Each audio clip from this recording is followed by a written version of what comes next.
Kiti cha ugavana kaunti ya Kirinyaga, Wangui Ngirishi ametoa onyo kali dhidi ya watu wa nje kuingilia kati maamuzi ya wakazi wa kaunti hiyo katika swala la kujichagulia viongozi wao. Ngirishi amesisitiza kuwa wakazi wa Kirinyaga wana ukomavu wa kutosha kuchagua viongozi wao bila kuelekezwa na vigogo wa kisiasa kutoka nje ya kaunti.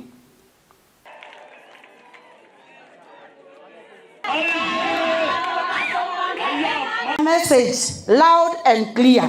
Tuwe watu wa Kirinyaga si waji? Sisi tunajichagulia viongozi, hatujichagulii. Mimi I respect everyone and I love everyone. But kuna kitu moja mimi nasema, tupelekwe na mutaratara. Kanate ha? Tupelekwe na riang.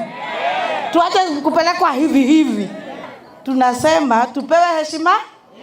Kama Kirinyaga anaenda kuoneshanwa, situonyesho pia wa Nyeri.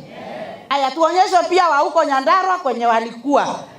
Kanate, sababu hata gavana wa huko kwani ametangaza chama yake.